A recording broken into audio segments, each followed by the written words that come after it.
청년 여러분 모두에게 평생에 살아가는 동안 그 마음에 쉼과 평안이 있기를 예수 그리스도의 이름으로 축원드립니다. 우리가 성서에부터 살펴보는 구체적인 이야기 중에서 아브라함 이야기를 살펴보고 있습니다.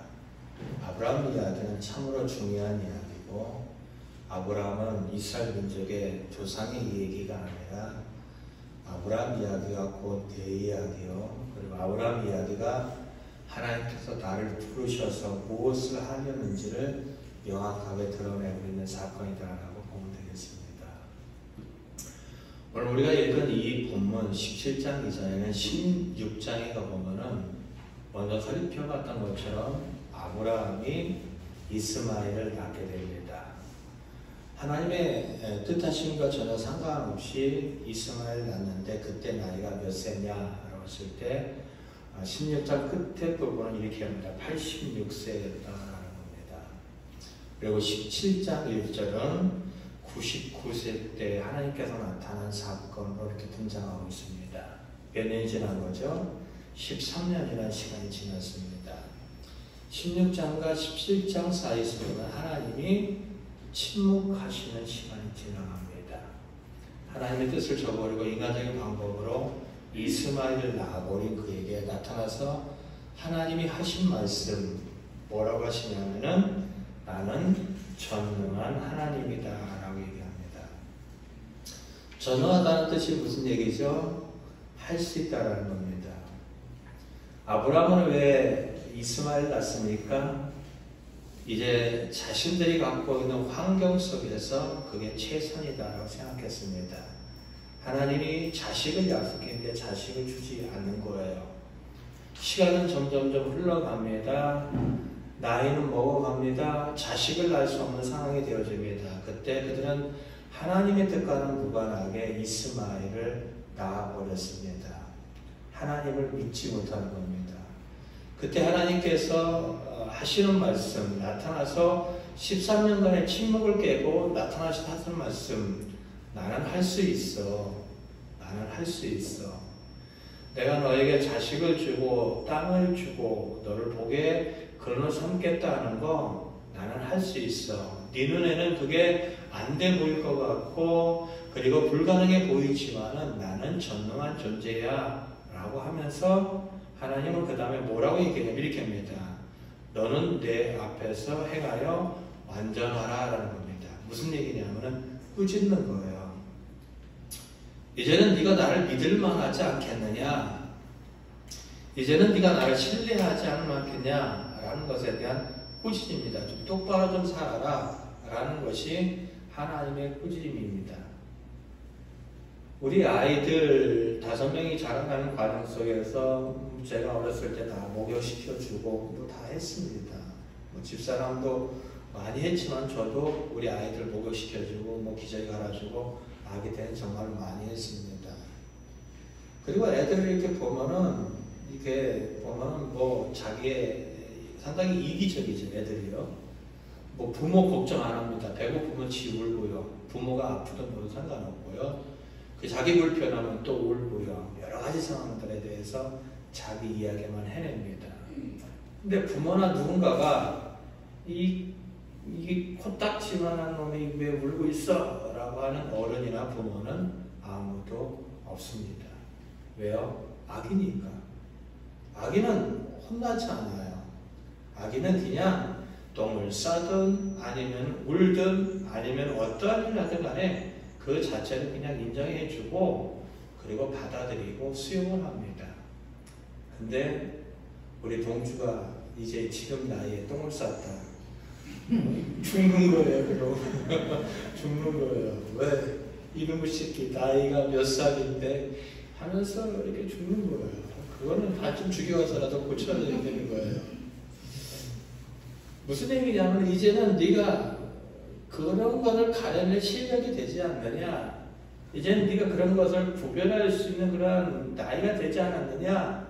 똑같은 이야기예요. 아브라함이 어렸을 때는 하나님 부름받아서 믿음이 어렸을 때는 부인을 팔아먹던 어떤 일을 하다 하나님은 꾸짖지 않았어요. 너 왜 기도하지 않아? 꾸짖지 않았어요. 왜? 실력이 그 정도밖에 안 되니까. 근데 하나님을 경험했잖아요. 애굽에 내려가서 하나님을 경험을 하고, 그리고 조카 롯과 헤어져도 아무 일이 없었고, 그리고 조카 롯이 잡혀간 전쟁에 뛰어들어서 구출하는 하나님이 어떠한 것을 알았잖아요. 근데 아브라함은 그 하나님을 그래도 신뢰 못하는 거예요.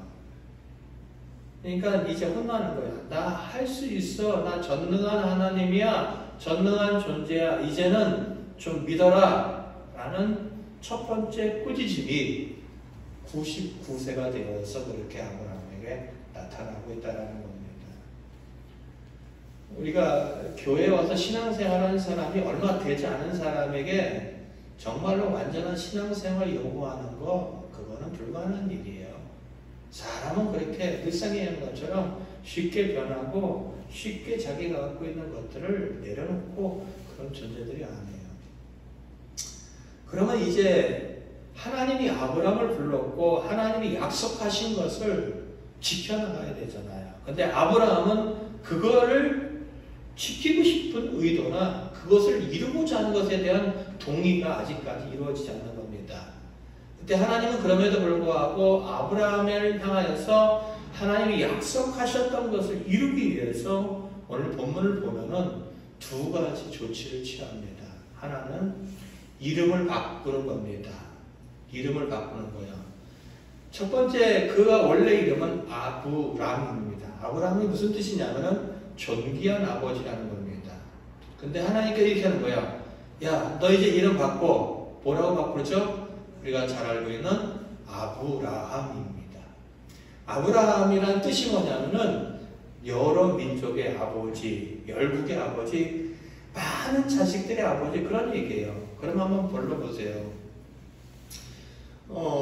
정말로 이제 그에게는 자식이, 하나님이 약속한 자식이 한 명도 없어요. 인간적으로 난 자식밖에 없어요. 근데 하나님이 아브라함에게 딱 나타나서, 어이, 많은 자식의 아버지, 열국의 아버지. 그랬을 때 그 이름이 불려질 때 어떤 마음이 들까요? 두 가지로 들려질 겁니다. 아, 내가 참 부끄럽구나. 내가 하나님의 약속을 믿지 못하니까 하나님께서 내 이름을 어떻게 해요? 바꿔서라도 나의 잘못한 부분을 지적하고 있는 부분에 대해서 아브라함은 아마 미안했을 거예요. 닭을 보면은 울었던 베드로와 같이 그 주님을 부인했던 그 아픔이 있는 것 같이 하나님께서 아브라함, 그러면은 그에게는 내가 하나님을 믿지 못했다라는 것에 대한 그 아픔에 대한 부분이 한 부분이 있을 거예요. 또 한 가지인 겁니다. 하나님이 그럼에도 불구하고 나의 이 부족한 신앙과 믿음을 갖고 있음에도 불구하고 하나님께서 하나님의 약속을 반드시 지키겠다라는 것을 내 이름을 통해서라도 확인시켜 주는구나. 나는 지금 자식이 없고 하나님이 약속한 자식이 없지만은 하나님이 아브라함이라는 이름을 부른다는 이야기는 반드시 나에게 자식이 있고 그를 통하여 또한 여러 자식들과 민족이 백성들이 생겨날 것이라는 희망적인 이야기가 그곳에 있다는 겁니다.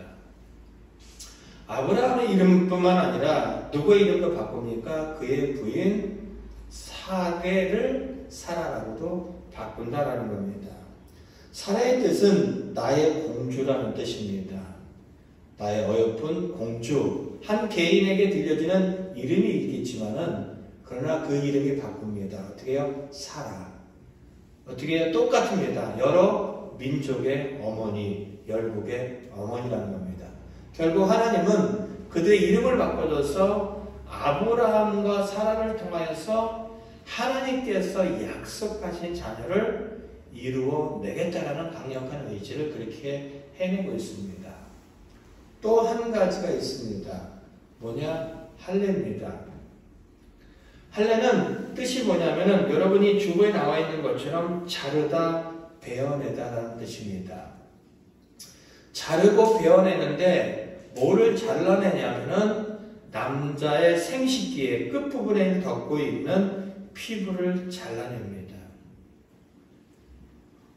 왜 그것을 생식기에 잘라내는 거냐면은, 쉽게 말하면은 잘라낸다는 얘기 속에는 죽는다, 희망이 없다라는 이야기도 함께 포함되어 있다는 겁니다.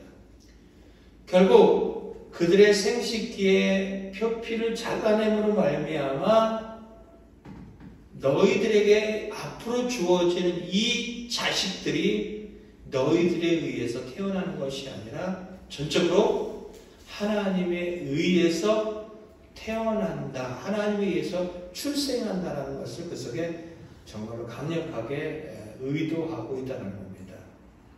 하나님은 아브라함에게 자식을 주는데 먼저 살펴봤던 것처럼 인간들의 방법이 다 배제될 때까지 기다렸어요. 오늘 우리가 이 본문을 보면은 읽진 않았지만 뒷부분 한번 잠깐 볼까요? 17장 17절입니다. 17장 17절 함께 읽겠습니다. 시작. 아브라함이 엎드려 웃으며 마음속으로 이르되 100세 된 사람이 어찌 자식을 낳을까? 사라는 90세니 어찌 출산이 하고 아브라함이 이에 하나님께 아뢰되 이스마엘아 하나님 앞에 살기를 원하나이다. 하나님이 이르시되 아니라 네 아내 사라가 내게 아들을 낳으리니 너는 그의 이름을 이삭이라 하라. 내가 그와 내 언약을 세우리니 그의 후손에게 영원한 언약이 되리라. 하나님께서 아브라함에게 자식을 준다라는 이야기를 했는데 아브라함의 이야기는 이겁니다. 17절 그의 속마음은 웃는 겁니다. 필요 없습니다. 뭐 내 나이가 90 거의 100세인데 하나님이 약속해서 내년에 자식 준다고 한다면 100세인데 그거 뭐 가능한 것 같지도 않고 필요 없습니다 하면서 속으로 웃는 겁니다. 그냥 나 다 필요 없고요. 18절 보세요. 그냥 이스마엘이나 하나님 뭐 꾸짖든 어쨌든 간에 그래도 사람을 통해서 난 자식은 아니지만 그래도 내 혈육이 아닙니까? 혈육이 아닙니까? 그냥 이스마엘이나 잘 됐으면 좋겠습니다 하는 겁니다. 그가 갖고 있는 마음이고 그가 갖고 있는 상태고 그리고 전에도 많이 얘기했던 것처럼 18장 11절 한번 보세요. 18장 11절 읽겠습니다. 시작. 아브라함과 사라는 나이가 많아 늙었고 사라에게는 여성의 생리가 끊어졌는지라. 생리가 끊어졌다는 얘기는 무슨 얘기죠? 임신할 수 없다는 얘기예요. 그러니까 하나님은 아브라함이 자식을 낳을 수 없을 때까지 그리고 사라가 임신할 수 없을 때까지 의도적으로 기다리셨던 겁니다.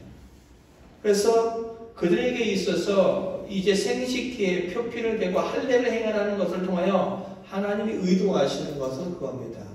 앞으로 나가는 자식들은 하나님의 약속의 자녀들은 너희들의 어떠한 자연적인 것을 통하여 얻어지는 것이 아니라 철저하게 하나님의 은혜를 통하여 이루어진다.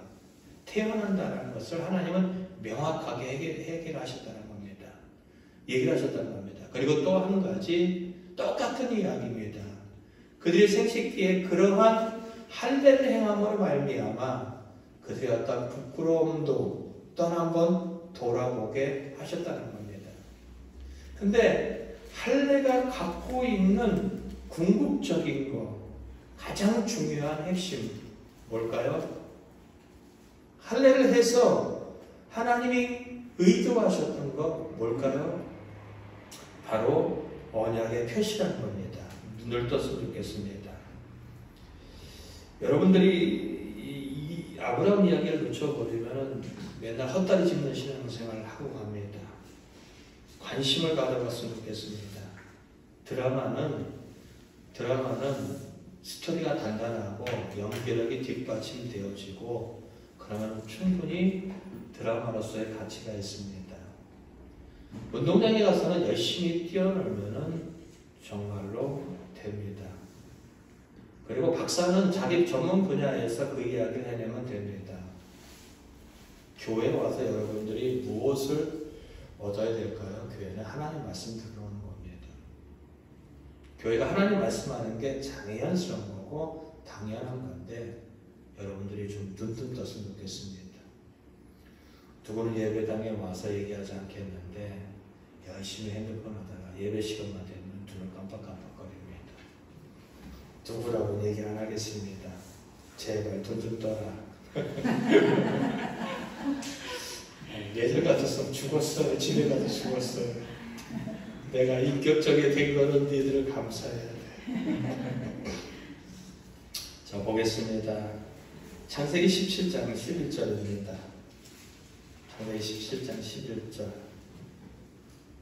함께 읽겠습니다. 시작. 너희는 고삐를 베어라. 이것이 나와 너희 사이의 언약의 표징이라.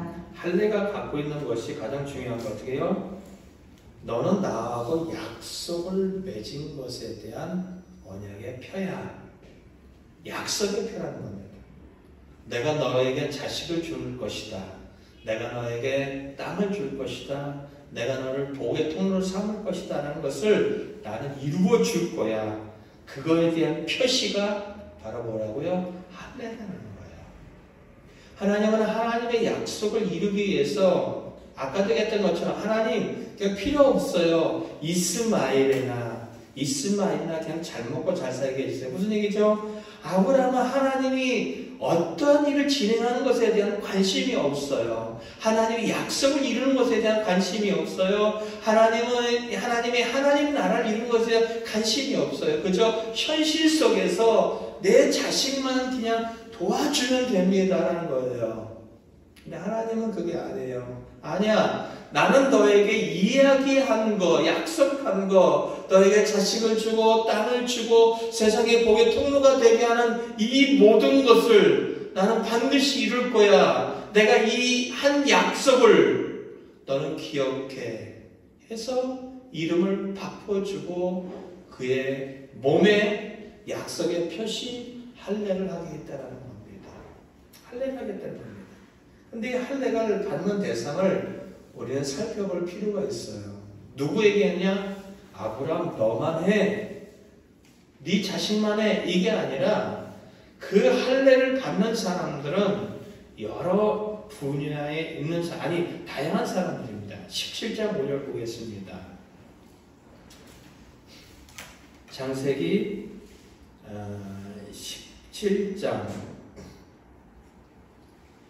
10절 보겠습니다. 17장 10절이요. 시작. 너희 중 남자는 다 할례를 받으라. 이것이 나와 너희와 너희 후손 사이에 지킬 내 언약이라. 여기서 보면 남자라는 존재를 다 할례를 받으라고 하나님은 말씀하셨고 27절 보겠습니다. 읽겠습니다. 시작. 그 집의 모든 남자 곧 집에서 태어난 자와 돈으로 이방 사람에게서 사온 자가 다 그와 함께 할례를 받았더라. 할례를 받았는데 그 집안 사람들과 그리고 어떻게 해요? 종들과 그리고 어떻게 해요? 이방 사람들 모든 사람들이 받았다는 겁니다. 이 이야기 속에는 이스라엘이 하나님을 믿지 않아서 어쩔 수 없이 이방인들에게 구원이 넘어가는 이야기가 아니라 하나님이 처음부터 의도하셨던 그 구원의 역사 속에는 이스라엘 민족과 그렇지 않은 모든 사람들이 포함되어 있다는 것을 여러분은 명확하게 알 필요가 있다는 겁니다. 로마서 1장 16절로 한번 가보겠습니다. 로마서 1장 16절 함께 읽겠습니다. 로마서 1장 16절 읽겠습니다. 시작. 내가 복음을 부끄러워하지 아니하노니 이 복음은 모든 믿는 자에게 구원을 주시는 하나님의 능력이 됨이라. 먼저는 유대인이요 그리고 헬라인이라. 예수 그리스도를 통하여 구원받는 이 복음은 어떻게 해요? 모든 믿는 자에게 구원을 주시는 하나님의 능력이다라는 겁니다. 결국 예수님의 이 땅에서의 십자가의 죽음 속에는 어떤 의도가 있느냐? 모든 민족을 향한 구원. 그리고 이 구원의 이야기가 어느 날 갑자기 이루어진 것이 아니라 창세 전부터 그리고 아브라함 시대에도 그것이 확인되어지고 있다는 겁니다. 그러면은 왜 하나님께서 이러한 언약을 통하여서 결국 왜 이름을 바꾸고 왜 아브라함을 불러내고 왜 아브라함에 굳이 자식을 약속하고 땅을 주고 하려는 의도가 뭐냐는 겁니다. 왜 그냥 살고 있는 아브라함을 불러서 자식 줄게, 땅 줄게, 아브라함은 관심이 없어요. 그냥 기근이 일어나면 먹고 사는 것에